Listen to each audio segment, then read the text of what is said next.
दोस्तों एचआईवी के बारे में आपने बहुत कुछ सुना होगा, लेकिन देखो आज मैं आपको एक ऐसी नई बात बताने वाला हूं। हो सकता है देखो बहुत सारे पेशेंट ऐसे हैं जो बहुत लंबे समय से इन्फेक्टेड हैं और एआरटी की दवाई खाते हैं।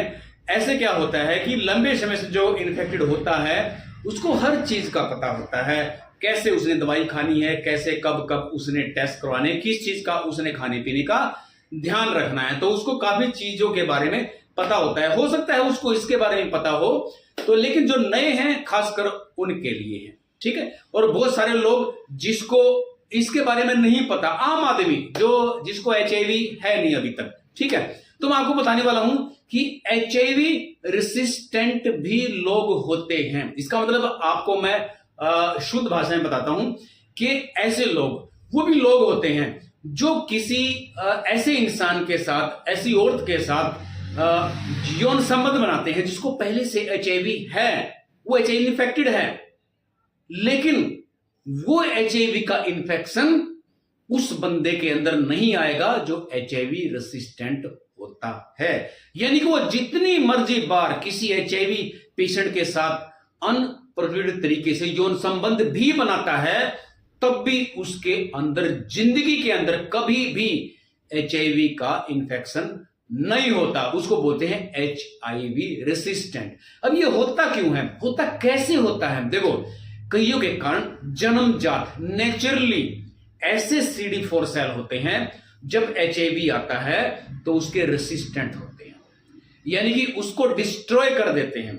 कईयों का इम्यून सिस्टम इतना स्ट्रांग होता है कि वो एचआईवी को वो टिकने नहीं देते। और कईयों के जो जीनोम्स होते हैं वो इस टाइप से होते हैं कि वो एचआईवी एंट्री कर ही नहीं पाता, बॉडी के अंदर एचआईवी नहीं आ पाता, तो ये इनको बोलते हैं एचआईवी रेसिस्टेंट पेशेंट। अब मैं आपको बताता हूं, सबसे पहला जो केस आया था वो आया था 1994 के अंदर।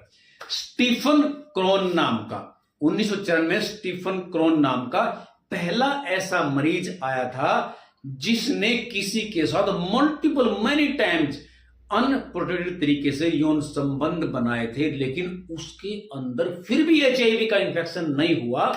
तो फिर पता चला कि ये एचआईवी रेसिस्टेंट पेशेंट है। यानी कि ऐसे मरीज भी होते हैं दुनिया के अंदर जिनको एचआईवी नहीं होता, चाहे जिस मर्जी के साथ वो अनप्रोटेक्टेड तरीके से यौन संबंध बनाए। देखो मैं आपको बताता हूं, ऐसे जो मरीज होते हैं वो 10% से कम होते हैं, यानी कि टोटल वर्ल्ड के अंदर जितनी जनसंख्या है उसमें 10% से भी कम होते हैं, कम। और वो कितने कम है वो एग्जैक्टली इस चीज के बारे में पता करने के लिए तो आप अपने डॉक्टर से कंसल्ट कर सकते हो या फिर आप थोड़ा सा गूगल पे जाके रिसर्च कर सकते हो। तो ये 10% से कम होते हैं। और देखो अगर आपने ये पता करना है कि मैं एचआईवी रेसिस्टेंट हूं या फिर नहीं हूं, यानी कि इससे ये पता चल जाता है टेस्ट करवाने से कि अगर मैं किसी के साथ अनप्रोटेक्टेड तरीके से यौन संबंध बनाता हूं, क्या उसका जो वायरस है मेरे अंदर आ सकता है। अगर उसके अंदर है तो उसके लिए देखो 2 टेस्ट होते हैं। सबसे बड़ी बात तो ये है कि वो कौन से टेस्ट कराएं जिसको कराने के बाद हमें ये पता चल जाए कि भाई उसका एचआईवी का वायरस हमारे अंदर आ सकता है कि नहीं आ सकता, यानी कि हम एचआईवी रेसिस्टेंट है या नहीं है। तो उसके लिए कौन सा टेस्ट होता है? उसके लिए होता है जीनोटाइप और फेनोटाइप के नाम से। ये 2 टेस्ट होते हैं। इन दोनों टेस्टों में से आप कोई भी टेस्ट करा सकते हैं, एक करा सकते हैं, 2 करा सकते हैं, फिर दोनों भी करा सकते हैं डॉक्टर की सलाह लेने के बाद। आप किसी भी बड़ी लैब में जाके, गवर्नमेंट लैब में जाके उससे पूछ सकते हो कि मैंने एचआईवी रेसिस्टेंट का टेस्ट कराना है, जीनोटाइपिंग। तो देखो खर्चा तो उसमें आता ही है, प्राइवेट में कराओगे, हो सकता है प्राइवेट में भी ये टेस्ट होता होगा, जरूर होता होगा, खर्चा तो उसमें आता ही है, पैसे तो उसमें लगते हैं, लेकिन उससे ये पता चल जाता है कि आपके अंदर एचआईवी फैलेगा कि नहीं फैलेगा।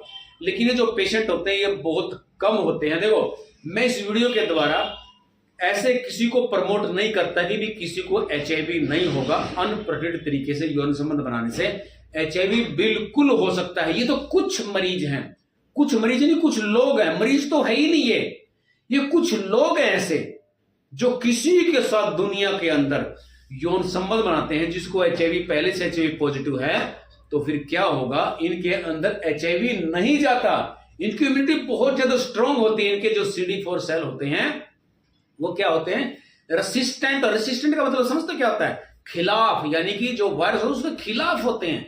और अक्सर ये वायरस करता क्या है, नॉर्मली क्या करता है, जो 90% लोग होते हैं, 95% होते हैं, उनके साथ ये करता क्या है, जो वायरस बाहर से आता है HIV का वायरस, तो CD4 जो सेल होता है उसके अंदर जाके बैठ जाता है।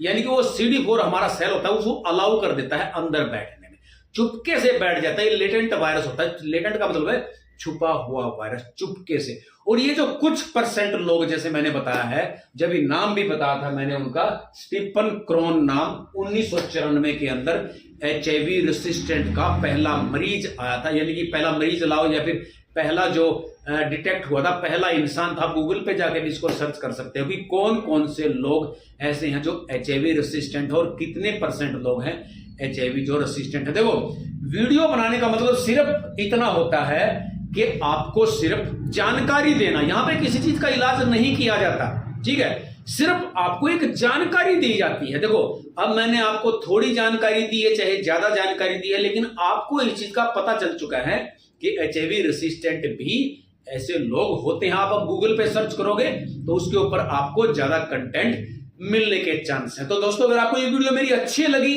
तो इस वीडियो को लाइक करो, शेयर करो, सब्सक्राइब करो। तो फिर मिलेंगे आपसे किसी अच्छी सी वीडियो में, तब तक के लिए धन्यवाद।